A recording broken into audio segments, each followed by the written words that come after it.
Hebrews 7 through 10. Well, remember how we've talked about salvation being kind of a two-step process in the mind of the ancient?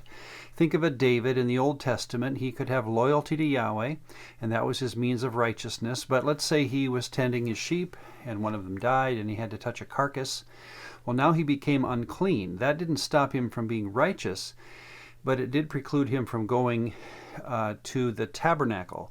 He would need to be ritually cleansed, usually some kind of a sacrifice, because, again, touching a carcass would make you impure. And so that two-step process of being righteous and then getting pure or clean was how they approached Yahweh. And this reading in Hebrews really depends on that difference of how one becomes righteous versus how one becomes ritually clean. Well, imagine the shock value of 7 verses 18 and 19 for a observant Jew, either of that day or today in our modern world. It says, "For on the one hand there is an annulling of the former commandment because of its weakness and unprofitableness, for the law made nothing perfect." Imagine, again, you have dedicated your life to Torah, and here comes the writer of Hebrews and says, Torah is inherently weak. Now, of course, what he's doing, he is angling the meaning of Torah to Jesus, the consummate person of the New Testament. Everything angles toward Jesus, which then, this is important to the argument of the story, everything else is left behind. And we can even use words like weakness to define what we would think in the Old Testament was God's ultimate revelation, but it turns out it's penultimate. It's giving way to Jesus in the New Testament. So as we go through Hebrews 7 to 10, remember we're angling ultimately for chapter 11, the Great Hall of Faith. Often we think of these verses to come as the mechanics or the means of salvation. I'd recommend that what we're going to be hearing about is this, the approach to Yahweh when it comes to priests and sacrifices and blood and temples. But when it comes to being righteous, that's already been taken care of. So let's not put too much meaning out.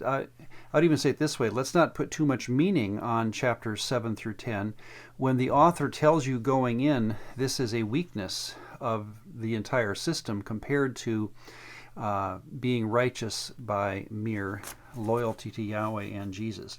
But let's just read some of the verses. 7:23. And this will be comparing Jesus to the priesthood that a Jew was used to. Also, there were many priests because they were prevented by death from continuing.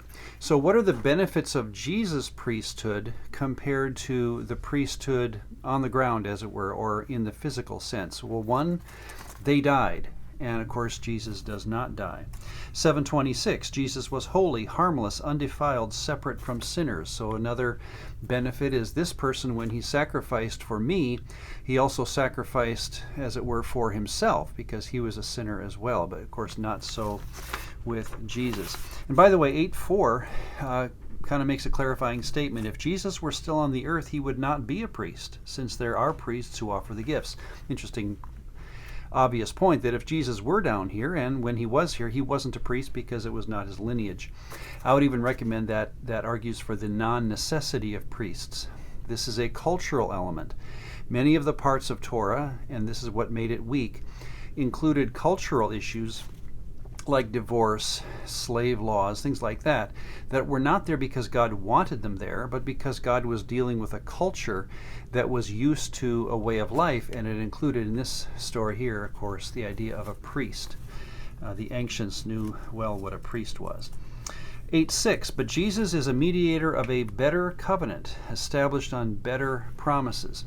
So when we use this word better, I think what often happens, this is how I've heard it, this was symbolic, the blood being put on an altar and cleansing someone, whereas this is the real. Jesus actually used blood to purify us. I'd recommend that's not ever argued here in the text. The symbolism here is repeated in the symbolism here. This is a better symbol than this because of the things we're going to be reading. But still, this is a symbol. This is not Jesus actually bringing blood into the heavens, of course, and things like that. 9:6, the priests always went into the first part of the tabernacle performing the services. This was symbolic for the present time, as this system cannot make him who performed the service perfect in regard to the conscience.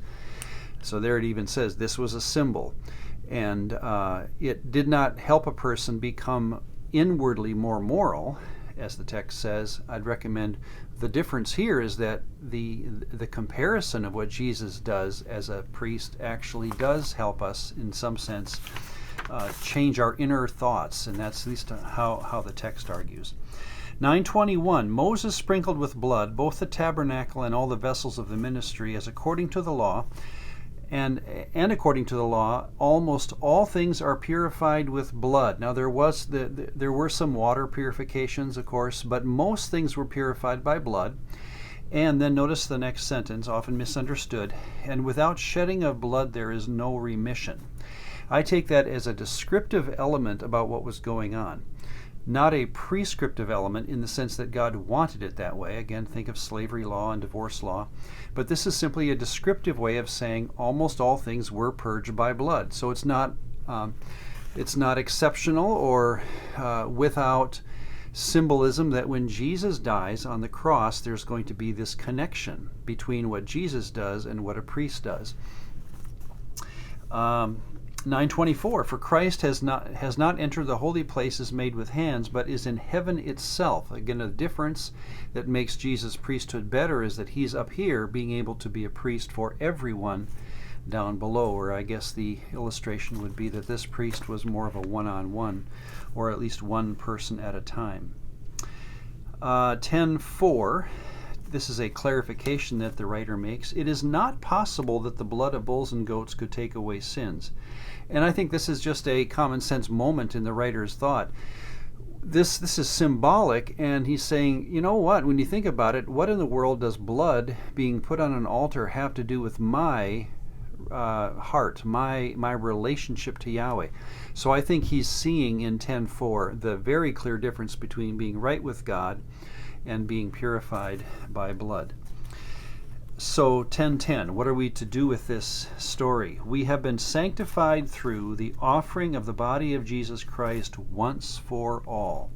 Again, it's symbolic, but this symbol happened one time and only one time, whereas this person does it repeatedly, year after year after year.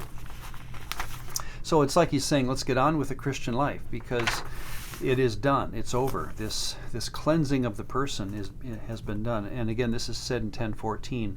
For by one offering he has perfected completely forever those who are being made ritually pure.